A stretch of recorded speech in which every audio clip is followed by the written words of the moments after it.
आप लोगों के बीच एक बार फिर मैं उपस्थित हूँ एग्जाम हिस्ट्री चैनल्स पे। आज हम लोग अकबर के बारे में, आज का जो कंटेंट्स है अकबर के बारे में अध्ययन करेंगे। ठीक है बच्चों, तो आइए अकबर के बारे में हम लोग अध्ययन प्रारंभ करते हैं। अकबर के बारे में आपको बताया कि अकबर का मूल नाम क्या था, जलालुद्दीन था। मूल नाम क्या था, जलालुद्दीन नाम था। और इसके माता का नाम हमीदा बानो बेगम था और पिता का नाम हुमायूं था। देखिएगा, अकबर का मूल नाम क्या था, जलालुद्दीन था। अकबर का मूल नाम क्या था, जलालुद्दीन था। इसके माता का नाम हमीदा बानो बेगम था और पिता का नाम हुमायूं था। हमीदा बानो बेगम जो है मरियम मकानी की उपाधि से सम्मानित थीं। किस उपाधि से, मरियम मकानी की उपाधि से सम्मानित थीं। इनको अकबर के समय में मरियम मकानी की उपाधि प्रदान की गई थी। ठीक है, अकबर के बारे में एक भ्रम भी है, जैसा कि इतिहासकार हैं B.A. स्मिथ। इन्होंने बताया कि अकबर का मूल नाम जो है बदरुद्दीन था। यह गलत है, याद रखिएगा। कभी ऐसे क्वेश्चन पूछे कि अकबर का मूल नाम बदरुद्दीन था या किसने कहा है, तो B.A. स्मिथ क्या याद रखेंगे आप लोग, B.A. स्मिथ को याद रखिएगा कि अकबर का मूल नाम क्या था। B.A. स्मिथ का नाम बदरुद्दीन था। बात करें अकबर की, तो अकबर के कुल 3 पुत्रियां थीं। पहले पुत्री का नाम था खानम सुल्ताना, दूसरे पुत्री का नाम था शक्रुनिशा बेगम और तीसरी पुत्री का नाम था आराम बानो बेगम। कुल 3 पुत्रियां अकबर से हुई थी, खानम सुल्ताना, शक्रुनिशा बेगम और आराम बानो बेगम। आराम बानो बेगम के बारे में एक चीज़ याद रखिएगा कि यह अविवाहित थीं। क्या थीं, अविवाहित थीं। पुत्रों की बात करें, अकबर के अगर पुत्रों की बात करें तो अकबर के कुल जो है 5 पुत्र हुए थे। कितने पुत्र हुए थे, 5 पुत्र थे, जिसमें सबसे पहले हसन और हुसैन का जन्म हुआ था, जो अभी 3-4 महीने के ही रहते हैं कि इनकी मृत्यु हो जाती है। उसके बाद सलीम की, यही अकबर का उत्तराधिकारी होता है आगे चलकर, सलीम, मुराद और दानियाल। सबसे महत्वपूर्ण बात यहाँ पर यह है कि हसन, हुसैन, दानियाल और मुराद, ये सब की मृत्यु जो है अकबर के जीवन काल में ही हो जाती है। आपको बताएं कि 1599 में मुराद की मृत्यु हो जाती है और 1604 ईस्वी में दानियाल की मृत्यु हो जाती है। इनके मृत्यु के बारे में कहा जाता है कि अत्यधिक मद्यपान, मद्यपान समझते हैं ना, सूरा का पान करने की वजह से, अत्यधिक मद्यपान की वजह से इनकी मृत्यु हो जाती है ना, अकबर के जीवन काल में हो जाती है। अकबर के मृत्यु के समय उसका एकमात्र जीवित पुत्र कौन था, सलीम था। और सलीम का जन्म किससे हुआ था, हरखा भाई से हुआ था। हरखा भाई को जोधा भाई के नाम से भी जाना जाता है और यही अकबर का क्या होता है, उत्तराधिकारी होता है। ठीक है दोस्तों, तो हम लोग अकबर के बारे में पढ़ रहे हैं बच्चों। अकबर का मूल नाम जलालुद्दीन था। B.A. स्मिथ इसका मूल नाम बदरुद्दीन बताता है। बार बार इसको पढ़िएगा, ध्यान दीजिएगा। माता का नाम हमीदा बानो बेगम। हमीदा बानो बेगम को मरियम मकानी की उपाधि प्राप्त थी। पिता का नाम हुमायूं। अकबर के कुल 3 पुत्रियां थीं और 5 पुत्र थे। पुत्रियों में खानम सुल्ताना, शक्रुनिशा बेगम और आराम बानो बेगम, ये उत्तराधिकारी। अविवाहित थी। कौन थी, आराम बानो बेगम कौन कैसी थी, अविवाहित थी, पूरे जीवन इस विवाह नहीं करती है। पुत्रों की बात करें तो हसन, हुसैन, दानियाल, मुराद और सलीम। तो हसन हुसैन के बाद सबसे पहले सलीम का जन्म हुआ था और यही अकबर का क्या हुआ, उत्तराधिकारी हुआ। लेकिन मुराद और दानियाल, मुराद की मृत्यु 1599 में और दानियाल की मृत्यु 1604 ईस्वी में अत्यधिक मद्यपान के कारण होती है। कहने का तात्पर्य है कि अकबर के जीवन काल में ही सबकी मृत्यु हो गई थी। उसका एकमात्र जीवित पुत्र कौन था, सलीम था, जो हरका भाई, यही अकबर का आगे चलकर उत्तराधिकारी होता है। अब आते हैं अकबर के प्रारंभिक जीवन के बारे में। ठीक है, तो अकबर का प्रारंभिक जीवन मतलब उसके शुरुआती जीवन के बारे में हम देखते हैं।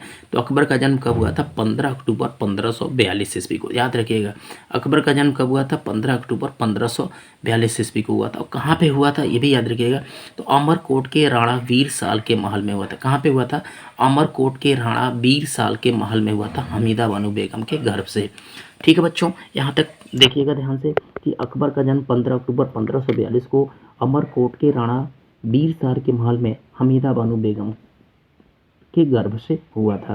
आपको पता है ना, इस समय हुमायूं का जीवन निर्वासित जीवन था और हिंदाल के आध्यात्मिक गुरु थे मीर बाबा, उन्हीं की पुत्री थी हमीदा बानो बेगम। और इनसे 1541 में हुमायूं जो है विवाह कर लेता है। विवाह के उपरांत जो है 15 अक्टूबर 1542 को अकबर का जन्म होता है।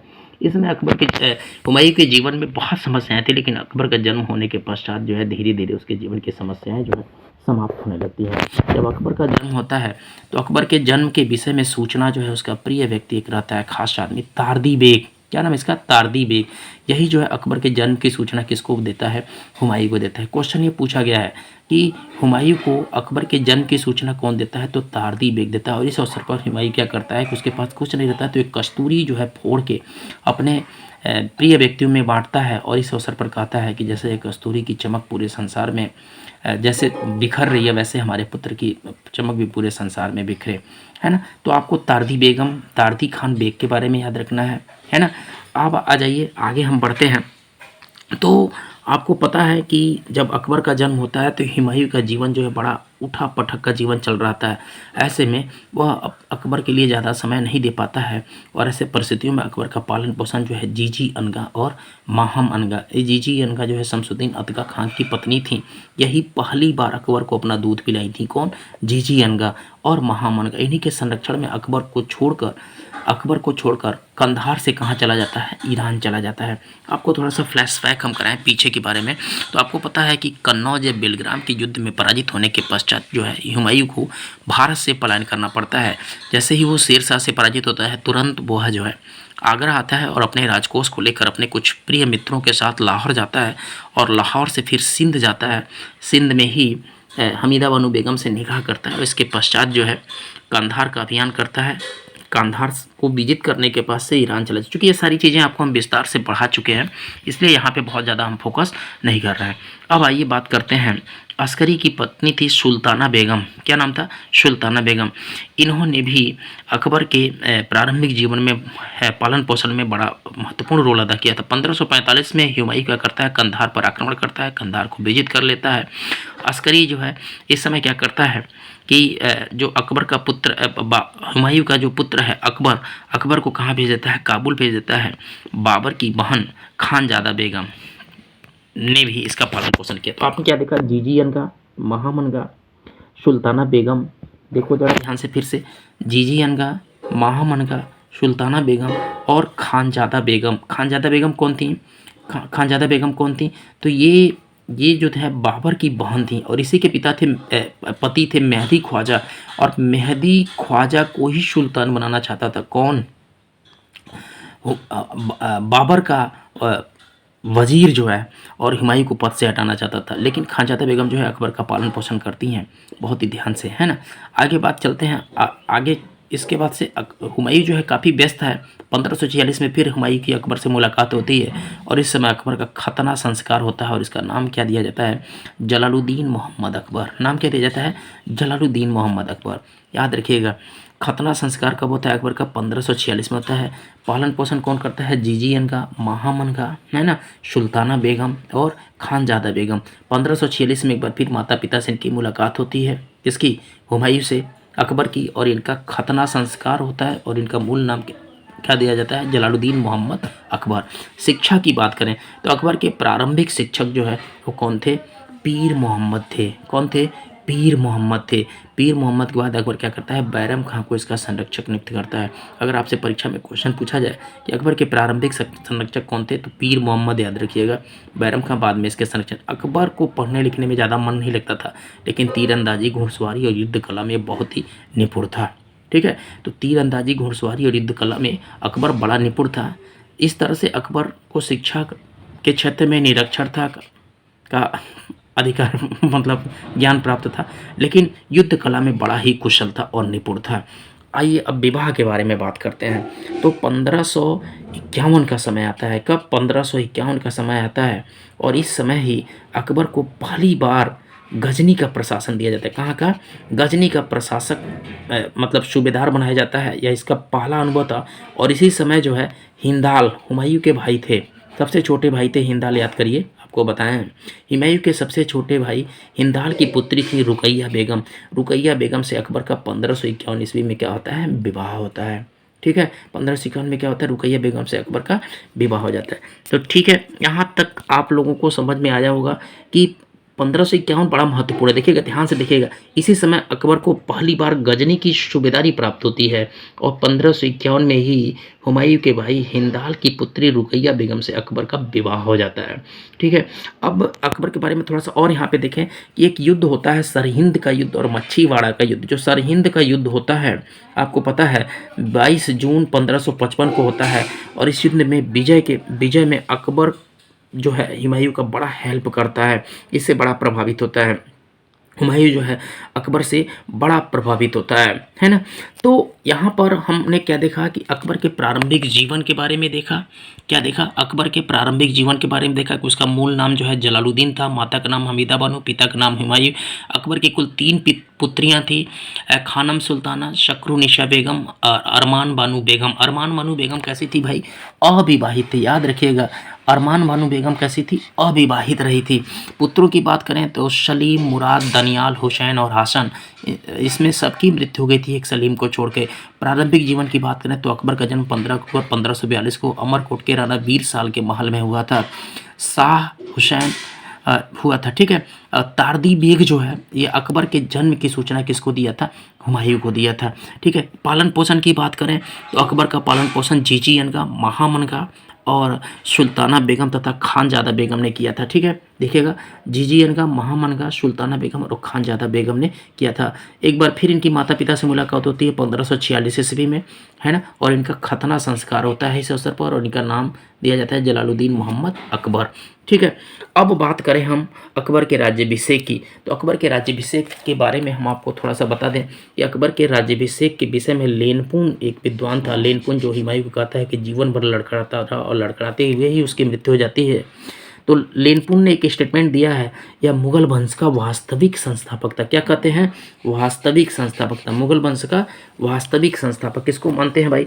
अकबर को मानते हैं। कौन मानते हैं? लेनपुन मानते हैं, ठीक है ना। लेनपुन जो है मुगल वंश का, इसको वास्तविक संस्थापक मानते हैं। किसको? अकबर को।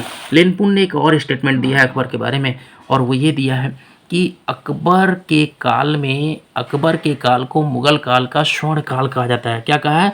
स्वर्ण काल कहा है, याद रखिएगा। अगर अकबर के बारे में हम बात करें, अकबर के बारे में बात करें तो याद रखिएगा इस चीज़ को जो है, क्या आप देख रहे हो? अकबर के बारे में अगर हम पढ़ें तो आप याद रखिएगा, क्या देख रहे हो कि लेनपुन इसको वास्तविक संस्थापक कहता है, मुगल वंश का वास्तविक संस्थापक कहता है। अगर आपसे परीक्षा में क्वेश्चन पूछा जाए कि मुगल वंश का वास्तविक संस्थापक अकबर को किसने कहा है, तो लेनपुन याद रखिएगा। लेनपुन ने अकबर के काल को मुगल काल का स्वर्ण काल भी कहा है। क्या कहा है? स्वर्ण काल। आप क्या देख रहे हो? स्वर्ण काल कहा है। किसने कहा है? अकबर ने कहा है। अगर अकबर के समकालीन लोगों की बात किया जाए तो इस समय इंग्लैंड की रानी एलिजाबेथ प्रथम थी। कौन थी? एलिजाबेथ प्रथम, ठीक है। फ्रांस में कौन थे? हेनरी चतुर्थ थे। और फारस के शासक थे अब्बास बेग, इस समय फारस के शासक थे। मतलब जिस समय अकबर हिंदुस्तान का बादशाह बना, हिंदुस्तान पर शासन किया, उस समय इंग्लैंड की शासिका थी एलिजाबेथ प्रथम, फ्रांस के थे हेनरी चतुर्थ और फारस के शाह थे अब्बास। ये अकबर के समकालीन थे। अकबर के पहले जीवनीकार के बारे में बात करें, मतलब इनके जीवन चरित्र को जिसने लिखा है, मॉडिफाई किया है, पहले जीवनीकार की बात करें तो क्या नाम था इनका? वायजीद नाम था। क्या नाम था? वायजीद। ये मतलब आत्मकथा अकबर के बारे में लिखा है। किसने लिखा है? वायजीद ने लिखा है। अकबर के बारे में ये देखो बच्चों, जितनी चीज़ें बता रहे हैं सब की सब इम्पोर्टेंट हैं, कहीं न कहीं परीक्षा में पूछी जाती हैं। अकबर जो है जनता के बीच में भेष बदल कर जाता था। क्या है? याद रखिएगा, जनता के बीच में अकबर क्या करता था? भेष बदल कर जाया करता था। और हुमायूं ने सर्वप्रथम मुनीब खां को और बैरम खां को अकबर का संरक्षक नियुक्त किया था। ये भी क्वेश्चन पूछा जाता है कि हुमायूं ने सर्वप्रथम अकबर का संरक्षक किसको नियुक्त किया था? तो मुनीब खां को नियुक्त किया था। मुनीब खां के पश्चात किसको नियुक्त किया था? तो बैरम खां को। संरक्षक या शिक्षक या अतालिक, अगर ये कुछ भी पूछे, संरक्षक, शिक्षक या अतालिक, तो मुनीब खां लगाइएगा। अकबर के पहले जीवनीकार कौन थे? वायजीद वयात थे, याद रखिएगा। अकबर को एक शौक था नगाड़ा बजाने का। कभी परीक्षा में क्वेश्चन पूछे कि किस मुगल बादशाह को नगाड़ा बजाने का शौक था, तो आपका आंसर होगा अकबर।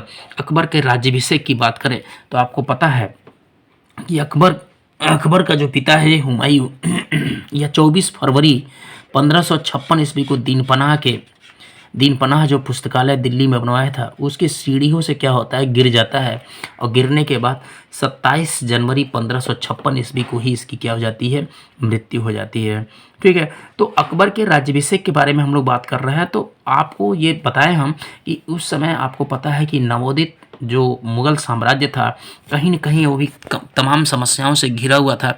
ऐसे में अकबर जो है, अकबर के जो संरक्षक हैं इस समय बैरम खां, और बहुत ही मतलब हुमायूं का वफादार व्यक्ति था और वह जो है देर बिल्कुल भी नहीं करता है और ऐसे समय में अकबर का क्या करता है, राज्याभिषेक कर देता है। हुमायूं के मृत्यु के समय जो है अकबर कहाँ था, पंजाब के गुरदासपुर में था। कहाँ पे था, पंजाब के गुरदासपुर में था और इसी समय गुरदासपुर के कलानौर नामक जिले में था। इसी समय क्या करता है, बैरम खां ईंट के चबूतरे पे, याद रखिएगा, ईंट के चबूतरे पर बैरम खां की देख रेख में अबुल कासिम ने क्या किया था, इसका राज्याभिषेक किया था, है ना। अकबर के राज्याभिषेक का विरोध किसने किया था, अबुल माली ने किया था। याद रखिएगा, आपसे सब क्वेश्चन सारे के सारे परीक्षा में पूछे जाने वाले क्वेश्चन हैं। अकबर के राज्याभिषेक का विरोध किसने किया था, अबुल माली ने किया था। अकबर का राज्याभिषेक कब हुआ था, 24 जनवरी 1556। कहीं कहीं किताबों में 27 जनवरी 1556 मिलता है। डेट पे दोस्तों हम नहीं जाते हैं, आप लोग देख लीजिएगा, जैसा आंसर रहेगा उसके हिसाब से विकल्प रहेगा, उसके हिसाब से आंसर लगाइएगा। कहाँ पे होता है अकबर का राज्याभिषेक, पंजाब के गुरदासपुर के कलानौर नामक स्थान पे होता है। किस पर होता है, ईंट के चबूतरे पर अकबर बैठता है और इस समय बैरम खां की देखरेख में अब्दुल कासिम ने अकबर का राज्याभिषेक किया था। बहुत ध्यान से सुनिएगा, अब्दुल कासिम ने अकबर का राज्याभिषेक किया था। अकबर के राज्याभिषेक का विरोध किसने किया था, तो अबुल माली ने किया था। अबुल माली आपको पता है ना, ये बहुत बड़ा नाम है। बेगम महाचूचक है, उन्हीं का ये लड़का रहता है अबुल माली। और अबुल माली से आगे चलकर अकबर का बड़ा विवाद होता है, हम आपको बताएंगे। हुमायूं जो है अबुल माली को फरजंद कहता है। क्या कहता है, फरजंद का मतलब होता है पुत्र, है ना। और बरखुदार, ये दो उपाधियां याद रखिएगा। अगर कभी परीक्षा में पूछे कि हुमायूं फरजंद किसको कहता था, तो अबुल माली को कहता था। बरखुदार किसे कहता था, तो अबुल माली को कहता था। हुमायूं के मृत्यु जब, जैसे आपको मैंने बताया ना, अब क्या अभी आप देख रहे हो कि जैसे जो मुगल साम्राज्य स्थापित हो रहा है उसके सामने बहुत कांटे हैं। अभी उस सूर शासक को पूरी तरह से समाप्त नहीं कर पाए हैं, अभी भी इनके सामने बहुत चुनौतियां पड़ी हुई हैं। जब हुमायूं की मृत्यु होती है, बहुत ठीक से याद रखिएगा, जब हुमायूं की मृत्यु होती है तो उसके मृत्यु को 17 दिनों तक छुपा कर रखा जाता है, सार्वजनिक नहीं किया जाता है। और ऐसे में एक व्यक्ति है मुल्ला केवशी, क्या नाम है, मुल्ला केवशी।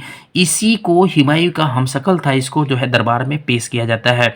जब अकबर का राज्याभिषेक होता है, ये भी क्वेश्चन बहुत बार पूछा गया है, तो मात्र 13 वर्ष 4 महीने का अकबर रहता है। क्या रहता है, 13 वर्ष 4 महीने का। आप याद रखिएगा, हुमायूं के मृत्यु को कितने दिनों तक छुपा के रखा जाता है, 17 दिनों तक। और इस समय मुल्ला केवशी जो है, जो हुमायूं की शक्ल था, ये जो है दरबार में जाया करता था। और अकबर जो है अपने राज्याभिषेक के अवसर पर क्या करता है, शहंशाह की उपाधि को धारण करता है। किस उपाधि को धारण करता है, शहंशाह की उपाधि को धारण करता है अकबर जो है ना। और बताएं, इस समय बैरम खां को खाना की उपाधि से सम्मानित करता है और राज्य का वकील नियुक्त करता है, वकील या वजीर या प्रधानमंत्री नियुक्त करता है। अकबर के उपाधियों के बारे में बात करें तो अकबर की बहुत सारी उपाधियां थीं। एक एक उपाधि को हम लाइन से देखते हैं। अकबर शहंशाह की उपाधि को धारण करता है। कब धारण करता है, राज्याभिषेक के अवसर पर धारण करता है। इंसान एक कामिल, अगर आपसे परीक्षा में पूछा जाए कि इंसान एक कामिल किसकी उपाधि थी, तो जलालुद्दीन मोहम्मद अकबर की थी। किसने कहा है अकबर को इंसान एक कामिल की उपाधि से, तो अबुल फजल ने कहा है। दक्षिण का सम्राट, एक ये भी उपाधि है अकबर की, दक्षिण के सम्राट की भी उपाधि धारण किया था। अर्श आशियानी भी कहा गया है। अर्श आशियानी मतलब स्वर्ग में रहने वाले, किसने कहा है, जहांगीर ने कहा है। दक्षिण के सम्राट की उपाधि कब धारण करता है, जब दक्षिण भारत के कुछ क्षेत्रों को जीत लेता है। जगदीश्वर की उपाधि इसकी थी। जगदीश्वर की उपाधि किसने प्रदान की थी, प्रजा ने प्रदान किया था। और मजहर की जो घोषणा किया था उसमें अपने आप को इमाम आदिल और अमीरुल मोमिन कहता है। क्या कहता है, इमाम आदिल और अमीरुल मोमिन। तो अकबर के उपाधियों को याद रखिएगा, शहंशाह, इंसान कामिल, दक्षिण का सम्राट, अर्श आशियानी, जगदीश्वर, है ना। और मजहर में क्या, इमाम आदिल और अमीरुल मोमिन। ये सारे उपाधियाँ बहुत ठीक से याद रखिएगा बच्चों, बहुत ठीक से, सब परीक्षा में पूछा जाता है। अकबर के बारे में कुछ स्टेटमेंट देख लें जो अक्सर परीक्षा में पूछा जाता है। आर.पी. त्रिपाठी ने कहा है अकबर के बारे में, क्या कहा है, अपने युग का पिता और संतान दोनों था। अपने युग का पिता और संतान दोनों था, मतलब पिता भी था और संतान भी था। किसने कहा है, आर.पी. त्रिपाठी ने कहा है।